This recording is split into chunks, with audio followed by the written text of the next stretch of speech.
Boa galera, vamos começar mais uma análise do capítulo 155 de Mokushiroku no Nyonkiji, que mostrou finalmente o reencontro do Percival com todo o grupo de novo, e o mais importante é que cada um teve uma reação diferente com isso, além do próprio Meliodas ter algumas informações sobre o Cavaleiro Oraldan. E claro, o mais importante, cadê o Tristan e o Lancelot? Você vai saber de tudo nesse vídeo. E aí gente, beleza? Fabrício aqui, e o capítulo 155 começa da onde o 154 terminou, que não tem nenhuma conexão, porque o capítulo anterior, para lembrar você, foi o núcleo do Arthur com os 4 perigos, mas o capítulo 155 começa no reino de Liones, onde o Meliodas e a Elizabeth levam o Donnie e a Annie para um lugar que eles não faziam ideia do que eles estavam esperando ali. Mas o próprio Meliodas fala que tinha alguém que queria encontrar eles, e os dois ainda ficam confusos. Tipo, o Donnie fala, quem quer se encontrar com a gente? E quando o Meliodas abre a porta, os dois veem o Nazens, e foi aquele reencontro. O Donnie fala que já fazia muito tempo, e pergunta se ele estava só de passagem, fazendo uma visita ali no reino, e vem a revelação, o Nazens fala que não tinha vindo sozinho pro reino. E quando o geral olha pra trás deles, simplesmente o Donnie e a Annie fica sem acreditar, era o Percival vivo na frente deles. A primeira reação deles foi surpresa, os dois não estavam aguentando de felicidade, mas mesmo assim a Annie vira o rosto pra ele, e aqui tem uma interação bacana com o Donnie e o Percival, porque queira ou não, o Donnie foi o primeiro amigo do Percival, então ele tá emocionado por ver o Percival vivo de novo, é normal, porque ele sabe tudo que o Percival passou já. O Percival chega perto dele então falando que o Donnie tinha encolhido, mas o Donnie responde que foi ele que tinha crescido, e eles continuam com a brincadeira, o Donnie mostrando os músculos pra ele, meio que dizendo que ele tinha ficado mais forte, e o Percival ficando impressionado. Só que do outro lado a gente tem a Annie, e a interação dela com o Percival já foi pro lado oposto, porque queira ou não, a Annie se preocupa de um jeito diferente com o Percival, e isso vai da personalidade de cada um. O Donnie sempre foi aquele cara meio bobão assim, da zoeira, já a Annie ela é mais séria, então qualquer problema ela reage de uma forma mais séria e sempre pensando nas consequências. E a Annie mesmo fala que estava ainda chateada do que tinha acontecido há 2 anos atrás, quando o Percival decidiu deixar todo mundo.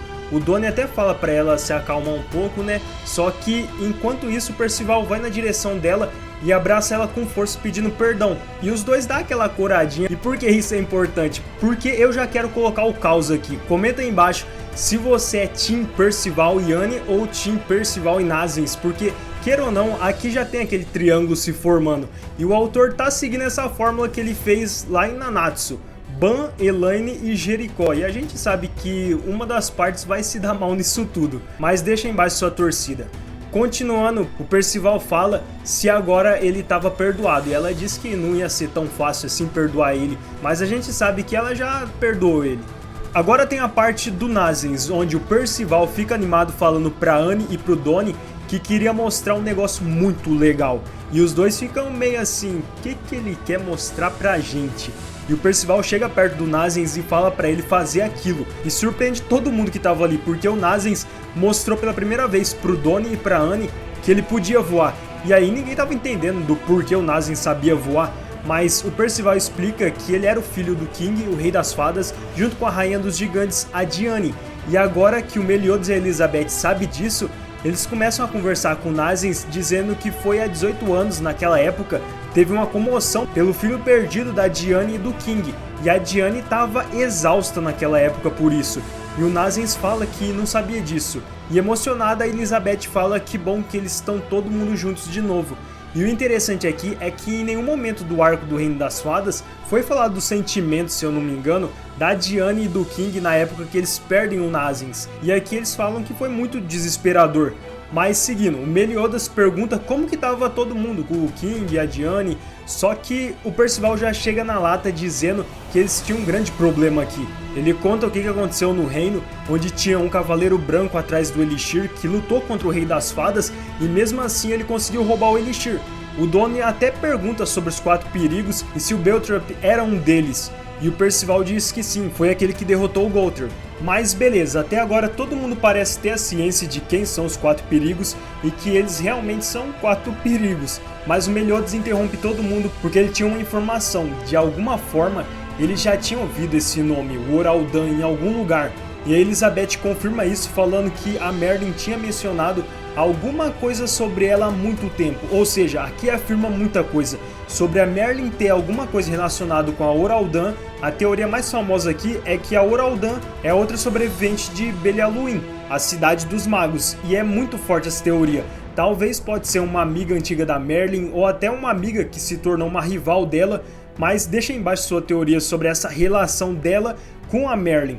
E o capítulo finaliza com Meliodas dizendo que isso daí era outra história, já estava na hora deles ir dormir porque já era noite. E também todo mundo teve um dia cheio. E o próximo capítulo 156 vai se chamar Procurando Amigos, e aqui a gente vai falar sobre o Tristan e o Lancelot. Porque pelo que a gente viu, o Tristan que podia estar no reino de Lyones não tá, e eu acho da hora isso, por quê? Porque você pode explorar muita coisa com o Tristan em algum lugar diferente, pra gente ver outro tipo de ambiente, assim como foi no Reino das Fadas. E eu queria muito que ele tivesse no Reino das Deusas treinando com Mael, porque ele já teve no Reino dos Demônios e teve um treinamento bacana. E agora ele indo treinar pra ficar mais forte pra enfrentar o Arthur, ia ser bacana ele explorar mais esse lado da mãe dele. E pra isso, o principal e mais forte personagem que pode treinar ele, pra mim assim, é o Mael.